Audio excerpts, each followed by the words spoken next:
Hi everyone, it's Paddy here from arithmetichub.com, thanking you for choosing this video, but reminding you that whilst this is one method to solve questions like this, it's not the only method. With that being said, let's explore this concept a little bit further. So here we've got multiply 3.04 by 10, 100 and 1,000. Now, if you've not looked at multiplying by decimals and those types of things so far throughout school, say for example if you're in year 3 or 4, you might not need to pay attention to this bit, but it might be handy just so you get a bit of an idea of what it's going to look like later on as you go through school. And also, it's the same method. All we have is we have a decimal and we have some decimals to be able to work around, okay? So we can have a little look at it. But let's start off with our method again. So when multiplying by 10, 100 or 1,000, move the digits left in your place value columns because they're getting bigger. The amount of zeros in the question tells you how many places to move the digits. And finally, set up place value columns including decimals if needed. So this is where multiplying by 10, 100 and 1,000 becomes a bit of a problem if you're just adding a zero. Because if you just add a zero here, we've got 3.04, and then what we do is we say, right, okay, now we're going to just add a zero. I got 3.04, 0. If I've just added a zero there, all that means is I've got exactly the same number. So just by adding a zero there, I've now got exactly the same number because I can add as many zeros after the decimal point as I want. I could write it like this and it would still be exactly the same number with however many zeros after it. It would be worth the same amount because there's nothing in these value columns, which is why we say we move the digits rather than just add zeros. It works with whole numbers. It can become really confusing when we've not got whole numbers and when we've got decimals like this. So let's have a little look. So when multiplying by 10, 100 or 1,000, remove the digits left in your place value column. The amount of zeros in the question tells you how many places to move the digits, and set up place value columns, including decimals if needed. So let's start off 3.04, and we're going to multiply by 10. So let's put in my 3.04 like that. Okay, and we should have our place value columns on top. 3.04 means I've got 3 in the ones column, a decimal column which is always going to be in line and going to stay in line, and then I've got my tenths and my hundredths. We need to remember to put our teeth in for those, don't we? It's not the tens and the hundreds, it's the tenths and the hundredths. Okay, so we're going to multiply by 10. And if we're multiplying by 10, we know we've got 1 0 in the question, so we're going to have to move the digits one place. So we're going to need an extra place value column over here. We're going to need a tens column, okay? So the first thing that I'm going to do if I'm working with decimals is I'm going to line my decimal point up over here so that I can make sure the decimal point isn't moving and it's the digits that are moving. You line the decimal point up, and this is why I think it's so important that you give the decimal point its own box.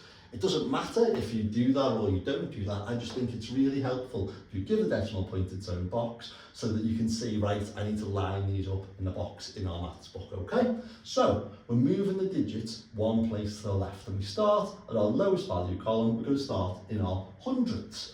We're multiplying it, so it's going to get bigger. So we move the 4 one place from the hundredths to the tenths. We drop it down, move it one place.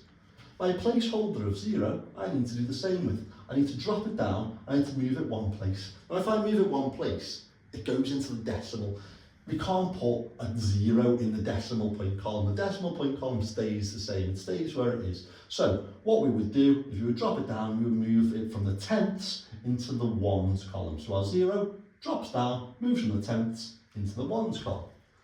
And then we do the same with our ones. We drop the 3 down, move it one place into our tens column. Be careful with our tens and our tenths.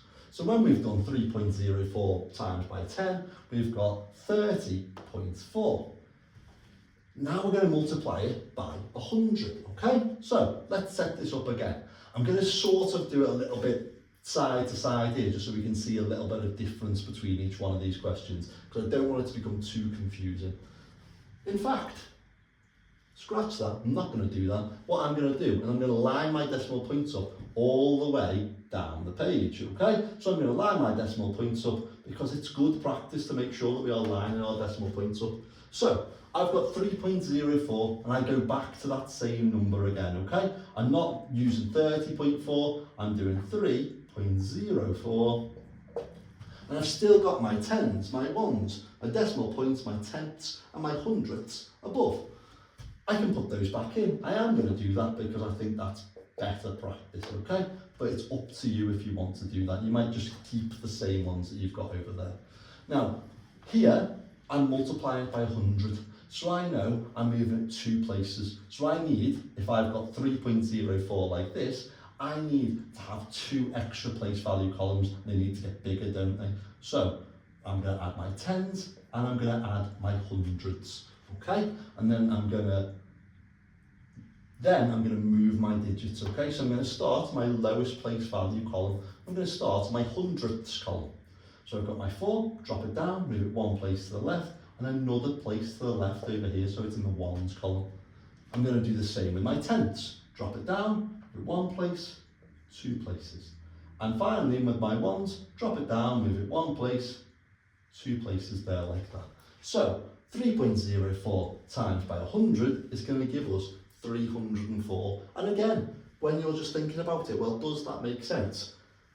We've multiplied it by 100. This had 3 holes, and now your answer is 300. 3 times 100 is going to give you 300. Yeah, okay, great, that makes sense. So if I add 3 and I times it by 100, it'll give us 300.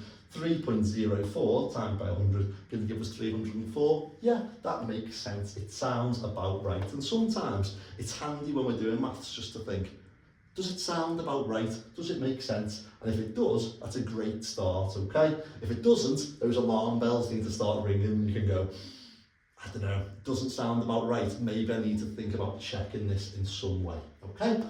Finally, let's have a look at multiplying by 1,000. So, again, we're going to go back to our 3.04. We're going to line all our decimal points up again. We've got our 3.04, 3 is going to be in our ones column, isn't it? 3.04, like that, okay? We're timesing it by, we're multiplying it by 1,000. So now we're going to put our place value columns in. We've got our ones, we've got our tens, we've got our hundreds.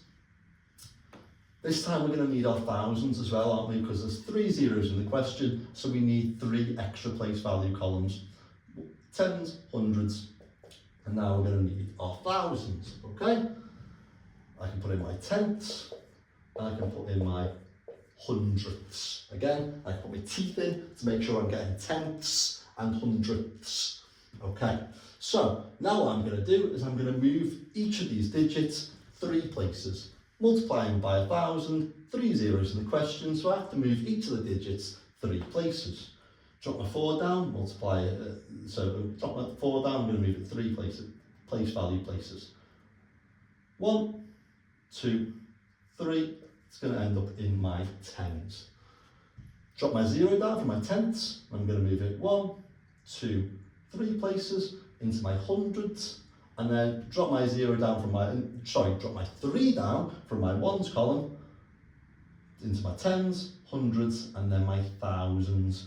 Okay, so now I've got 304, and we've said we can't just leave this ones column blank, can we? So what we need to do is we need to put a placeholder in there to show there's nothing in that column. So now 3.04 multiplied by 1,000 is going to give us 3,040, but we've moved the digits, so we've not had that confusion of just adding a 0 and actually having the same number. Make sure those decimals are lined up, alright? If you found this video useful, then I would massively appreciate you liking the video and subscribing to the channel. If you want to explore more methods or practice using the method we've looked at here, why not check out the teacher videos at arithmetichub.com. Arithmetic Hub has videos just like this on different methods, specifically targeting areas needed in Key Stage 2. There you can practice one particular skill or generate your own sets of calculations designed to challenge your understanding of all the topics covered in Years 3 to 6.